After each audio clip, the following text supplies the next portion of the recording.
আপনি কি জানেন মা সীতার সুরক্ষার জন্য লক্ষ্মণ যে রেখা টেনে গিয়েছিলেন বাল্মীকি রামায়ণে তার কোনো উল্লেখই নেই।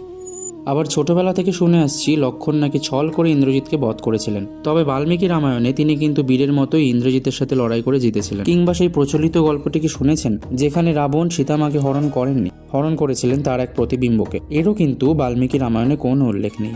এই নতুন কাহিনীগুলোর অনেকটাই এসেছে কৃত্তিবাসী রামায়ণ আর রামচরিত মানস থেকে। রাজা ভট্টাচার্যের বাল্মীকির রামায়ণে নেই বইটিতে আপনি এমন আরও অনেক কিছু জানতে পারবেন যা সত্যিকারের বাল্মীকির রামায়ণে নেই। শুধু তাই নয়, বাল্মীকির উত্তরসূরিরা বাল্মীকির রামায়ণ থেকে কী কী বাদ দিয়েছেন তারও উল্লেখ রয়েছে এই বইতে। যেমন সীতামায়ের লক্ষ্মণকে করা সেই কটাক্ষ যার জন্য তিনি বাধ্য হয়েছিলেন তাকে একা ফেলে যেতে।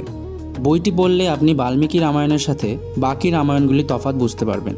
বাল্মীকির রামায়ণে রাম একজন বীর যিনি দেবত্ব থেকে কিছুটা দূরে, কিন্তু কৃত্তিবাস বিশেষ করে তুলসীদাসের রামায়ণে রাম হয়ে ওঠেন ভগবান। বইটি পড়ে আপনি একদমই বোর হবেন না। লেখক গল্পের ছলে তথ্যগুলি তুলে ধরেছেন। বইটি আসছে পত্রভারতী থেকে এবং এর মুদ্রিত মূল্য 295 টাকা। বাঁধাই এবং পেজ কোয়ালিটি সত্যি খুব ভালো। তাহলে বলুন তো আপনি কার লেখা রামায়ণ পড়েছেন? বাল্মীকি, কৃত্তিবাস নাকি তুলসীদাস?